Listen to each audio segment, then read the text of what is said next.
So today we are going to study about human reproduction. So what is human reproduction? Human reproduction is basically the formation of gametes. All the events occurring into the human body about reproduction is known as human reproduction. So कौन कौन सी events आते हैं इसके अंदर? That is formation of gametes, that is gametogenesis. So formation of gametes हुआ, उसके बाद insemination हुआ, the fusion of sperm into the vaginal tract, so that is insemination.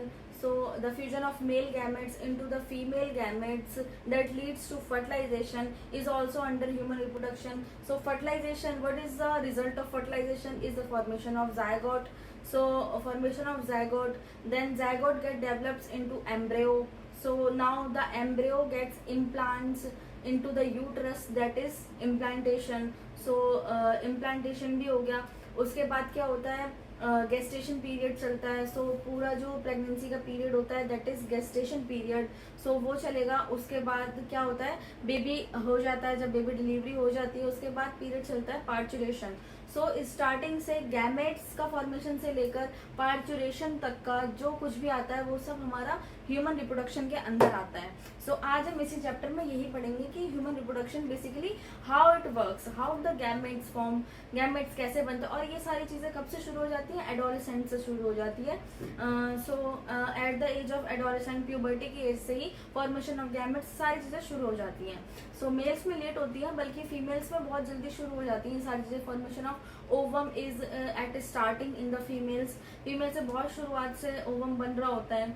सो ये सारी इवेंट्स जो होती हैं बेबी के डिलीवरी तक का, सारी इवेंट्स हम आज पढ़ेंगे इन चैप्टर ह्यूमन रिप्रोडक्शन. सो सबसे पहले हम पढ़ेंगे, एनसीईआरटी में दे रखा है मेल रिप्रोडक्टिव ऑर्गन. सो एनसीईआरटी में ऐसा डायग्राम नहीं दे रखा आपको, नॉर्मल डायग्राम दे रखा है जो कि आप याद कर लेंगे. बट मैं इससे थोड़ा इलाबोरेट करके आपको समझाऊंगी कि मेल रिप्रोडक्टिव सिस्टम कैसे वर्क करता है, कैसे दिखता है, कैसे उसके अंदर स्पर्म होते हैं, कहाँ कहाँ से स्पर्म निकलता है. सो ऐसे आपको जो लैंग्वेज है, ऐसे एनसीईआरटी की लाइन टू लाइन लैंग्वेज मैं आपको पढ़ाऊंगी जो कि वैसे समझ में नहीं आएगी बट एज अ डायग्राम के थ्रू आप जल्दी समझ जाएंगे. So firstly we are going to study about male reproductive organ. अब मेल रिप्रोडक्टिव ऑर्गन के अंदर क्या क्या आता है सो वो देखते हैं हम पहले तो. सो मेल रिप्रोडक्टिव ऑर्गन के अंदर क्या आता है? एक तो आता है अ पेयर ऑफ टेस्टिस. जो टेस्टिस होते हैं हमारे वो आते हैं. सो ये दिख रहे हैं आपको अ पेयर ऑफ टेस्टिस. और क्या आता है हमारे पास? डक्ट्स. डक्ट्स क्या होते हैं? डक्ट्स होते हैं जो पाइप्स होती है. ये पाइप निकल रही है, ये जा रहा है, ये जा रहा है, ये जा रहा है, ये सारी हमारी डक्ट्स हो गई. डक्ट्स जिसके थ्रू स्पर्म बाहर निकलता है उसको हम डक्ट्स बोलते हैं. सो कौन कौन सी डक्ट्स होती है इसके अंदर? एक तो हो गई हमारी वास डिफरेंस, एक हो गई हमारी एपिडाइडाइमिस, नेक्स्ट एक हो गई हमारी वासा एफरेंशिया, एक हो गई rete testis. So these are mainly ducts जो प्रेजेंट होती हैं हमारी. डक्ट्स के अलावा क्या होता है मेल रिप्रोडक्टिव ऑर्गन के पास? ग्लैंड्स होते हैं. सो ग्लैंड्स क्या करते हैं? ग्लैंड्स स्टोर करके रखते हैं हमारे जो स्पर्म होता है उसको स्टोर करके रखेंगे जब स्पर्म बाहर आ जाएगा. और स्पर्म को एक पर्टिकुलर टाइमिंग पर बाहर निकालना वो करता है हमारा जो ग्लैंड्स होता है वो करते हैं. सो फर्स्टली कौन कौन से ग्लैंड्स होते हैं हमारे पास? 3 ग्लैंड्स होते हैं मेल रिप्रोडक्टिव ऑर्गन्स के अंदर. एक तो होता है बल्बोयूरेथ्रल ग्लैंड, बल्बोयूरेथ्रल, एक सेमिनल वेसिकल ग्लैंड, एक होता है प्रोस्टेट ग्लैंड. सो ये सारे ग्लैंड्स प्रेजेंट होते हैं जो कि हेल्प करते हैं हमारा स्पर्म को बाहर निकालने में या फिर न्यूट्रिशन, स्पर्म का सीमन बनाने में, ये सारे हेल्प करते हैं. सो ये हो गया. उसके साथ में मेल रिप्रोडक्टिव ऑर्गन के अंदर हमें क्या दिखाई देता है? Genital organs. क्या देता है हमें? जेनाइटल ऑर्गन्स, यानी कि जो प्यूबिक पर प्रेजेंट होता है हमारे ऑर्गन्स वो होते हैं जेनाइटल ऑर्गन्स. क्या क्या दिखता है हमें वैसे जेनाइटल ऑर्गन्स में? एक तो पेनिस दिखता है और एक स्क्रोटम दिखता है. So penis and scrotum are genital organs. मैंने अभी तक क्या बताया आपको कि मेल रिप्रोडक्टिव ऑर्गन्स के अंदर क्या क्या आता है. तो मेनली एक पेयर ऑफ टेस्टिस आता है, ये दोनों टेस्टिस जो दिख रहे हैं आपको, डक्ट्स आती हैं, डक्ट्स के जिसके थ्रू हमारा स्पर्म बाहर निकलता है वो डक्ट्स होती हैं। स्पर्म को स्टोर करके कौन रखता है और बाहर कौन निकालता है, सिग्नल्स कौन भेजता है, वो काम होता है हमारा ग्लैंड्स का, 3 ग्लैंड्स प्रेजेंट होते हैं हमारे। उसके साथ में जेनाइटल ऑर्गन्स जो हमें देखने को मिलते हैं वो होता है penis and scrotum. Okay, so this is mainly the male reproductive organ. So अब देखते हैं इसके आगे। सबसे पहले हमारे स्क्रोटम देखते हैं हमारा। तो जो स्क्रोटम होता है वो एक पाउच होता है और कवरिंग होती है टेस्टिस की। सो ये टेस्टिस हो गए हमारे, ये टेस्टिस दिख रहे हैं। सो ये टेस्टिस है, इसके जो बाहर की लेयर्स दिख रही हैं 3 to 5 लेयर्स होती हैं। सो ये सारी लेयर्स जो होती हैं वो स्क्रोटम होती है। स्क्रोटम अपने अंदर स्पर्म को रखता है, स्टोर करके रखता है। सो मेनली जो स्क्रोटम का टेम्परेचर होता है ना वो 2 से 2.5 डिग्री सेल्सियस बिलो होता है ह्यूमन टेम्परेचर के। ये क्यों होता है, क्योंकि जो टेस्टिस है उसको बनने के लिए, यानी कि स्पर्मिएशन होने के लिए, स्पर्मेटोजेनेसिस होने के लिए जो पर्टिकुलर टेम्परेचर चाहिए वो बिलो चाहिए हमारे ह्यूमन बॉडी टेम्परेचर के। सो 2 to 2.5 डिग्री सेल्सियस टेम्परेचर हमारा मेंटेन करता है स्क्रोटम टेस्टिस को प्रमोट करने के लिए कि वो स्पर्मेटोजेनेसिस करे, जिससे स्पर्म का फॉर्मेशन होता है। सो स्पर्म की फॉर्मेशन के लिए हमारे पास हमारी बॉडी के अंदर जो टेम्परेचर है वो 2 से 2.5 डिग्री सेल्सियस से कम चाहिए, जो कि स्क्रोटम मेंटेन करके रखता है। सो this is the working of scrotum. Scrotum का यही काम होता है, एक तो कवरिंग करना और दूसरा टेम्परेचर को मेंटेन करके रखना। सो स्क्रोटम के अंदर क्या आ गया, टेस्टिस आ गया, मैंने बताया आपको। देन उसके बाद टेस्टिस के अंदर हमारे पास क्या होते हैं, सो स्क्रोटम के अंदर क्या क्या आता है। एक तो आता है टेस्टिकुलर लोब्यूल्स, ये दिख रहे हैं आपको, ये जो लोब्यूल्स बने, लोब्स बने हैं स्क्रोटम के अंदर, जो ये लोब्स बने इसको बोलते हैं हम टेस्टिकुलर लोब्यूल्स। उसके साथ में जो ये होती हैं हमारे पास, इसके टेस्टिकुलर लोब्यूल्स के अंदर 3 to 5 लेयर्स होती हैं हमारी सेमिनिफेरस ट्यूब्यूल्स की। किसकी होती है, सेमिनिफेरस ट्यूब्यूल की।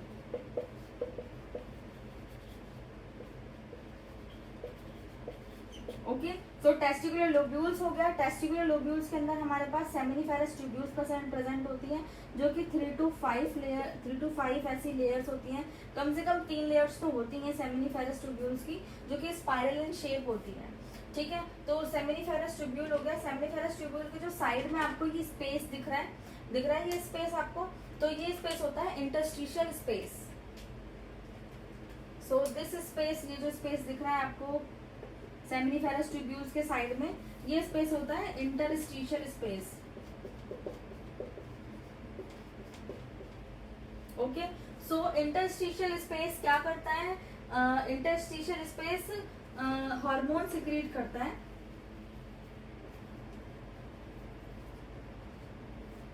क्योंकि इसके पास इंटरस्टिशियल सेल्स होते हैं और हार्मोन सिक्रेट करता है। कौन सा हार्मोन मेनली प्रेजेंट होता है मेल्स में, ये तो पता होगा आप लोगों को, एंड्रोजन। एंड्रोजन होता है मेनली हार्मोन, और फीमेल्स में एस्ट्रोजन होता है। मेल्स में एंड्रोजन और फीमेल्स में एस्ट्रोजन होता है। सो ये हार्मोन सिक्रेट करता है एंड्रोजन। कैसे सिक्रेट करता है, क्योंकि इसके पास इंटरस्टिशियल सेल्स होते हैं और लेडिंग सेल, जिसको हम बोलते हैं Leydig cell. Leydig cell carry करता है ये, जिसके अंदर हार्मोन सिक्रेट करता है लेडिंग सेल। ठीक है, तो ये इंटरस्टिशियल स्पेस हो गया। और एक चीज और, सेमिनिफेरस ट्यूब्यूल्स का और भी क्या काम होता है, इंटरस्टिशियल स्पेस का तो काम समझ में आ गया। टेस्टिकुलर लोब्यूल्स रखता है इसको, सेमिनिफेरस ट्यूब्यूल्स को अपने अंदर। सो सेमिनिफेरस ट्यूब्यूल्स का काम ये होता है कि सेमिनिफेरस ट्यूब्यूल के अंदर 2 तरह के सेल प्रेजेंट होते हैं। एक तो मेल जर्म सेल होता है और एक सर्टोली सेल्स। 2 तरह के सेल इसके अंदर प्रेजेंट होते हैं हमारे पास सेमिनिफेरस ट्यूब्यूल के अंदर। 2 तरह के सेल प्रेजेंट होते हैं। कौन कौन से 2 सेल्स हो गए, एक तो सर्टोली सेल, दूसरा कौन सा, मेल जर्म सेल। सो मेल जर्म सेल ही हमारा स्पर्म सेल होता है। वो कैसे होता है कि जो मेल जर्म सेल होता है वो सर्टोली सेल से न्यूट्रिशन लेता है। सो जब male germ cell Sertoli cell से न्यूट्रिशन लेगा, उसके बाद वो बनाना शुरू करेगा हमारा स्पर्म। जो प्रोसेस होता है स्पर्मेटोजेनेसिस, वो मैं आगे बताऊंगी आपको स्पर्मेटोजेनेसिस कैसे होता है, पूरा प्रोसेस समझाऊंगी। सो स्पर्मेटोजेनेसिस के लिए सर्टोली सेल से ये न्यूट्रिशन लेता है स्पर्म बनाने के लिए, और स्पर्म को बाहर आने के लिए ये इससे न्यूट्रिशन लेता है। सो सर्टोली सेल गेट न्यूट्रिशन। क्या काम होता है सर्टोली सेल का? न्यूट्रिशन टू स्पर्म, स्पर्म को, स्पर्म और मेल जर्म सेल, स्पर्म को और मेल जर्म सेल को न्यूट्रिशन प्रोवाइड करने का काम किसका होता है? सर्टोली सेल्स का काम होता है। ठीक है, मेल जर्म सेल ही हमारा स्पर्म होता है। सो ये काम हो गया सेमिनिफेरस ट्यूब्यूल का। अभी तक मैंने आपको कितनी चीजें समझाई? 3 चीजें समझाई हैं कि जो स्क्रोटम होता है, स्क्रोटम जो होता है वो कवरिंग होती है टेस्टिस की। टेस्टिस के अंदर क्या क्या प्रेजेंट होता है? टेस्टिकुलर लोब्यूल्स, टेस्टिस के अंदर टेस्टिकुलर लोब्यूल्स प्रेजेंट होते हैं, जो कि ये होता है। और टेस्टिकुलर लोब्यूल्स क्या करते हैं? 3 to 5 सेमिनिफेरस ट्यूब्यूल्स को अपने अंदर रखते हैं। जो सेमिनिफेरस ट्यूब्यूल्स होती है वो स्पाइरल शेप की होती है, और सेमिनिफेरस ट्यूब्यूल्स के अंदर 2 तरह के सेल प्रेजेंट होते हैं, एक तो सर्टोली सेल और एक मेल जर्म सेल। तो जो सर्टोली सेल होता है वो न्यूट्रिशन प्रोवाइड करता है मेल जर्म सेल को स्पर्म बनाने के लिए और स्पर्म को बाहर आने के लिए। ठीक है, उसके साथ में जो साइड में स्पेस दिख रहा है सेमिनिफेरस ट्यूब्यूल्स के, वो होता है इंटरस्टिशियल स्पेस। इंटरस्टिशियल स्पेस क्या करता है? इंटरस्टिशियल स्पेस के पास इंटरस्टिशियल सेल्स होते हैं और लीडिंग सेल होते हैं, जो कि सिक्रीट करते हैं हार्मोन दैट इज एंड्रोजन, जो कि मेल हार्मोन्स होता है मेनली, वो सिक्रीट करते हैं। अब इसके आगे बढ़ते हैं। ये आपको ग्रीन ग्रीन दिख रहा है, ग्रीन ग्रीन क्या है? ये रेड टेस्टिस, जो ये डक्ट्स। अब डक्ट्स पे आ जाओ, ये तो हमारा हो गया इसके अंदर का पार्ट, स्क्रोटम के अंदर का पार्ट। अब हम बाहर निकल रहे हैं, बाहर आते हैं हम डक्ट्स पे। तो सबसे पहली डक्ट जो हमारी पड़ती है वो होती है रेड टेस्टिस। ये मिल रहा है जहां पर ये सारी डक्ट्स आके मिल रही हैं, यहाँ से स्पर्म जाएगा इन डक्ट से बाहर। सो जैसे ही वो बाहर निकलेगा, यहाँ पर एक पॉइंट पड़ेगा जहां पर ये सारी मिलती हैं, that is red testis, red testis. Okay, so red testis के बाद क्या आता है हमारा? वासा एफरेंशिया।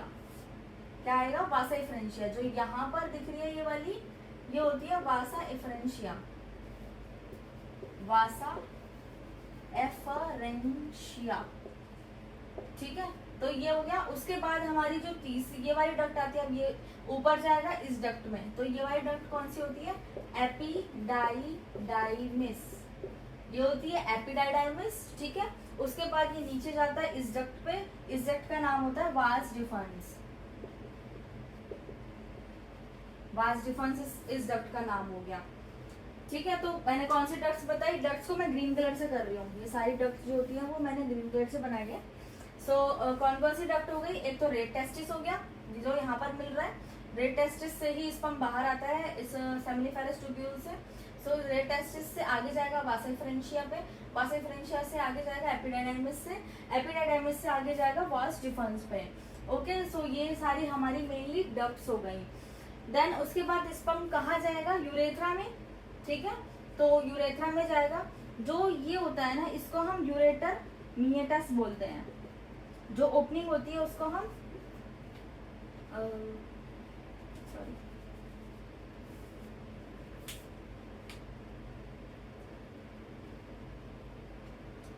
जो यूरेथ्रा हो गया, ये हो गया ये हो गया हमारा ureter meatus.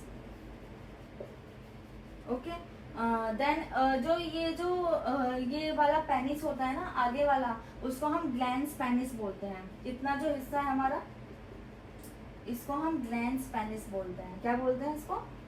Glans penis, glans penis, इसको हम ग्लैंस पेनिस बोलते हैं। ठीक है, ये हो गया यूरेटर मिएटस, और ये डायग्राम है हमारा यूरेथ्रा का। ठीक है, नेक्स्ट हमारी एक चीज रह गई, क्या रह गया? ग्लैंड्स रह गए। सो जो मैंने 1 2 3 लिखा है, ये ग्लैंड्स के लिए ही लिखा है। जो ग्लैंड्स होते हैं वो हमारे यूरेथ्रा में ही प्रेजेंट होते हैं। ये तीनों ग्लैंड्स जो है वो हमारे यूरेथ्रा में ही प्रेजेंट है। सबसे पहले होगा बल्बो यूरेथ्रल, देन उसके बाद सेमिनिफेरस, सेमिनल वेसिकल, उसके बाद होता है हमारा प्रोस्टेट ग्लैंड। ये क्या करते हैं? ये सिक्रीट करने में मदद करते हैं स्पर्म को बाहर। जो ये वाला ग्लैंड है ना सेमिनल वेसिकल वाला, ये क्या करता है? ये स्पर्म, अब ओनली स्पर्म, सिर्फ स्पर्म बाहर नहीं आता है, स्पर्म के साथ सीमन आता है। सीमन के अंदर बहुत सारे न्यूट्रिशन, बहुत सारा प्रोटीन, जो वो सारी चीजें होती है ना, वो सेमिन, जो ये वाला ग्लैंड है सेमिनल वेसिकल, वो ही सिक्रीट करता है। और बल्बो यूरेथ्रल ग्लैंड जो होता है वो सिग्नल सेंड करता है। देन प्रोस्टेट ग्लैंड आता है हमारा, जो कि प्यूबर्टी में काम आएगा। ये मैं आपको आगे बताती हूँ, ठीक है। नेक्स्ट हम पढ़ेंगे कि स्पर्म बनता कैसे है, स्पर्मेटोजेनेसिस, फॉर्मेशन ऑफ स्पर्म। अभी हमने एनाटॉमी पढ़ी इसकी स्पर्म की, और ये लाइन टू लाइन अगर आप पढ़ेंगे एनसीईआरटी की, सो लाइन टू लाइन आपको समझ में आ जाएगा जब आप मेल रिप्रोडक्टिव ऑर्गन उठा के देखेंगे, और जब पूरा यूरेथ्रा तक पीछे तक पढ़ लेंगे फीमेल रिप्रोडक्टिव ऑर्गन से ऊपर तक का, सो आपको एक एक लाइन समझ में आ जाएगी अब इसके थ्रू। लेकिन आपके एनसीईआरटी में स्पर्मेटोजेनेसिस, कैसे स्पर्म फॉर्मेशन होता है, सब नहीं दे रखा, जो कि नीट के लेवल पे आता है, तो वो मैं आपको भी बताती हूँ, इसको रब करने के बाद, ठीक है। अभी मैंने क्या समझाया आपको, मैंने समझाया मेल रिप्रोडक्टिव ऑर्गन के बारे में। मेल रिप्रोडक्टिव ऑर्गन के अंदर क्या होता है, a pair of testis present होते हैं, 2 टेस्टिस प्रेजेंट हो गए, डक्ट्स होती हैं, मैंने बता दी जो ग्रीन कलर से बन रही है वो डक्ट्स होती हैं आपकी, उसके साथ में ग्लैंड्स होते हैं। Then genital organ, penis and scrotum. सबसे पहले मैंने उठाया क्या, स्क्रोटम। सो स्क्रोटम जो होता है वो पाउच होता है जिसके अंदर टेस्टिस प्रेजेंट होते हैं, दैट इज स्क्रोटम। सो ये स्क्रोटम हो गया, जो कवरिंग होती है स्क्रोटम होती है टेस्टिस की।